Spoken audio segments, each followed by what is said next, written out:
Hello दोस्तों, स्वागत है नए अप्रोच चैनल में। तो आज हम लोग बात करने वाले हैं मरकरी के ऊपर। हमने बात किया सोलर सिस्टम, उसके बाद हमने किया सन के बारे में स्टडी किया। उसके बाद जो अगला फेज़ है, अब हम लोग प्लेनेट की तरफ आगे बढ़ रहे हैं और इसमें पहला जो प्लेनेट आता है वो है मरकरी। अब मरकरी के बारे में हम लोग जानेंगे कि मरकरी में क्या क्या उसका स्ट्रक्चर कैसा है, किस लिए इम्पोर्टेंट है, इसका हम लोग जानकारी लेंगे। तो स्टार्ट करते हैं बुध का। तो आप देखेंगे कि बुध जो है ये सन हो गया, सन के सबसे नियरेस्ट कहा जाए तो नियरेस्ट में क्या होगा, नियरेस्ट हो जाएगा ये मरकरी, सबसे नियरेस्ट में मरकरी हो जाएगा। और इसका रोटेशन जो रिवोल्यूशन है, यानी जो सन का जितना इसका परिक्रमण जो करता है रिवोल्यूशन, वो करता है ये 88 दिनों में। यानी 88 दिन में क्या करता है, एक चक्कर पूरा लगा देता है। यानी सूर्य का एक चक्कर लगाने में इसको 88 दिन लगता है। और यहाँ पे अगर बात किया जाए तो वाटर, यहाँ पे there is no any water on it, यानी यहाँ पे वाटर बिल्कुल नहीं पाया जाता है और एटमॉस्फेयर बिल्कुल नहीं है, एटमॉस्फेयर भी नहीं है, नो गैसेस, कोई गैस नहीं यहाँ पे पाया जाता है। जैसे CO2 हो गया, O2 हो गया, H2 हो गया, इसमें कोई नहीं। ओजोन लेयर भी नहीं पाया जाता है, ये बिल्कुल नहीं पाया जाता है। और यहाँ पे नो सैटेलाइट, इसमें कोई सैटेलाइट भी नहीं पाया जाता। तो आप देखिए कि यहाँ पे ये जो इन्फॉर्मेशन है इसके बारे में कि बिल्कुल कुछ भी नहीं पाया जाता, सैटेलाइट भी नहीं, ओजोन लेयर भी नहीं है, कोई गैसेज नहीं है। इसको हॉटेस्ट कहा जाता है, इसको भी हॉटेस्ट इसीलिए कहा क्योंकि क्या है, सन के काफ़ी क्लोज है, यानी बिल्कुल पास में है। इस वजह से क्या होता है कि हॉटेस्ट होता है। और इसकी स्पीड की बात किया जाए तो सोलर सिस्टम में जितने भी प्लेनेट हैं उनमें सबसे ज़्यादा है, 50 किलोमीटर है इसका पर सेकेंड, यानी 50 किलोमीटर पर सेकेंड के स्पीड से ये रोटेट करता है। इसका रीज़न ये है कि यहाँ पे ग्रेविटेशनल फोर्स सन का सबसे ज़्यादा होता है, इस वजह से क्या है, रोटेशन इसका सबसे फास्ट है। 50 किलोमीटर पर सेकेंड की बात कर रहा है। इसका आप देख सकते हैं इस तरीके से है, कोई ओजोन लेयर नहीं है। इस तरीके से हमने इसका बहुत ही क्लोज तरीके से देख लिया है। और यहाँ बात करते हैं टेम्परेचर का। तो टेम्परेचर आप देखेंगे कि जो इसका तापांतर, एक होता है तापांतर यानी ताप में अंतर, यानी दिन और रात के जो टेम्परेचर में अंतर आता है उसी को कहते हैं तापांतर। तो दिन में आप देखेंगे कि बहुत ज़्यादा हॉट हो जाता है और रात में है, जैसे मान लीजिए 200 से ऊपर डिग्री चला जाएगा दिन में और रात में -100 डिग्री के आसपास नीचे चला जाएगा। तो इसमें क्या होता है कि तापांतर बहुत ज़्यादा होता है, दोनों के बीच में ताप में काफ़ी बड़ा अंतर है। तो इसीलिए आप देखेंगे रात में बहुत ठंडा होगा, दिन में बहुत गर्म होता है। इसके पीछे रीज़न जो दिया जा रहा है वो है कि यहाँ पे कोई क्या है, इसमें आप देखेंगे एटमॉस्फेयर नहीं है, ओजोन लेयर नहीं है, जिसकी वजह से क्या होता है कि ताप में काफ़ी अंतर आपको देखने को मिल जाता है। तो इसका सबसे बड़ा यही रीज़न है, आप देख सकते हैं। अब जो अगला इसमें यही कुछ दिया हुआ है। इसके बाद जो है अब आगे बात करते हैं हम लोग दूसरे डायरेक्शन की। एक मिनट, अब बात करते हैं, अगला लेते हैं वीनस की।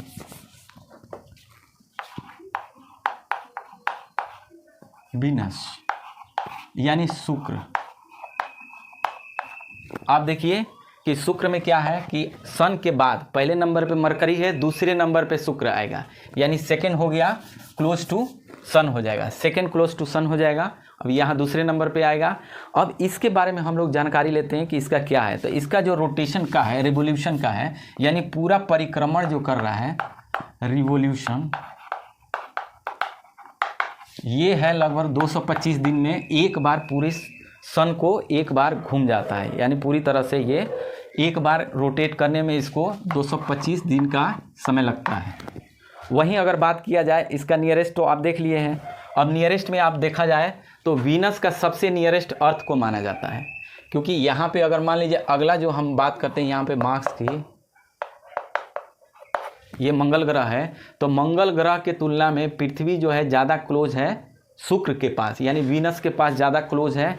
इसीलिए कहा जाता है nearest to the earth, Venus को नियरेस्ट टू द अर्थ कहा जाता है, क्योंकि ये ज़्यादा क्लोज है। यानी इन दोनों के बीच में डिस्टेंस क्या है, काफ़ी कम है, जबकि मार्स के बीच में आप देखेंगे बिल्कुल ज़्यादा है। और इसीलिए ये देखिए कि साइज में क्या होता है, मोर और लेस बहुत 19-20 का फ़र्क होता है।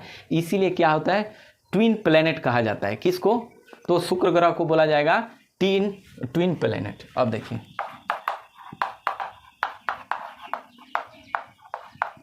ट्विन प्लैनेट बोला जाता है, इसीलिए बोला जाता है क्योंकि काफ़ी इसके साइज में बहुत क्लोज दिखता है। इसका मतलब ये नहीं कि पृथ्वी पे जो पाया जा रहा है, जैसे जो लाइफ है वहाँ पे, यहाँ पे लाइफ है, यहाँ बिल्कुल लाइफ नहीं है, बस साइज में जो है वो बहुत क्लोज है, यानी बहुत 19-20 का फ़र्क है, इसीलिए क्या होता है, इसको ट्विन प्लैनेट कहा जाता है।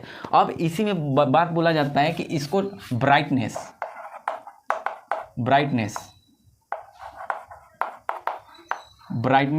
प्लैनेट कहा जाता है। इसमें आप देखिएगा भोर का तारा, भोर और शाम का तारा,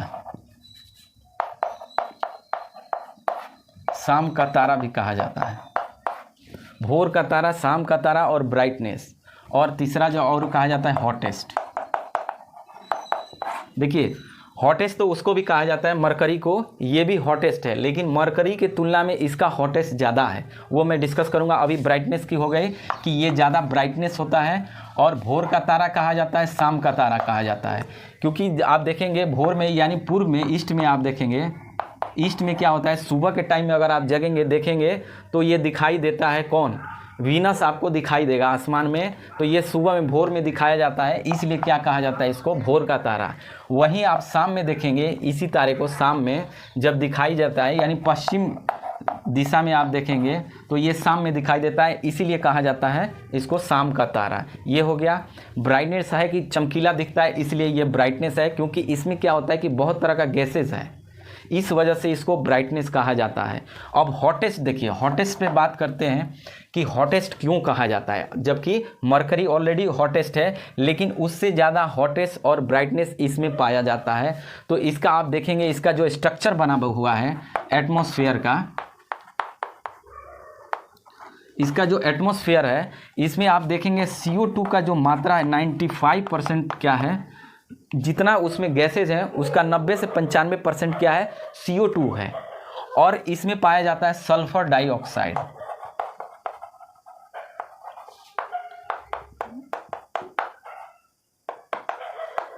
सल्फर डाइऑक्साइड यानी CO2 90 से 95% है इसका जो एटमॉस्फेयर है, और सल्फर डाइऑक्साइड पाया जाता है इसके एटमॉस्फेयर में।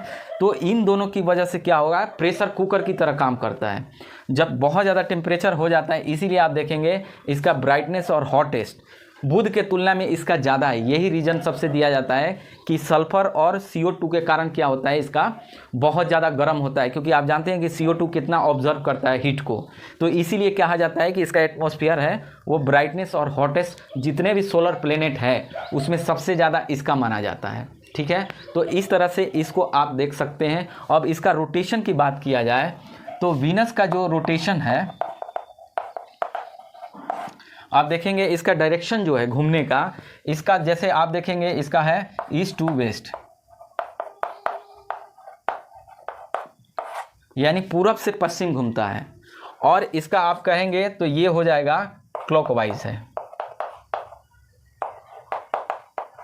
यानी घड़ी के सुई की दिशा में ये चलता है। और पूरे जितने सोलर प्लेनेट हैं उसमें से आप देखेंगे कि एक तो मार्स का हो, इसका हो गया, वीनस का हो गया, और दूसरा यूरेनस का हो गया।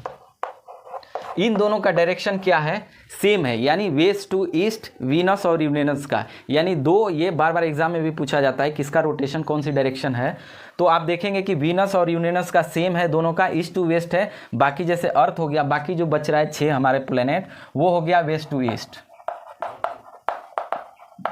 यानी अगर पृथ्वी की बात करें तो पृथ्वी क्या है, वेस्ट टू ईस्ट है, सिर्फ 2 को छोड़ करके बाकी वेस्ट टू ईस्ट है, और ईस्ट टू वेस्ट है वीनस और यूरेनस। इतना आप ध्यान रखिए कि इन दोनों का डायरेक्शन ये है।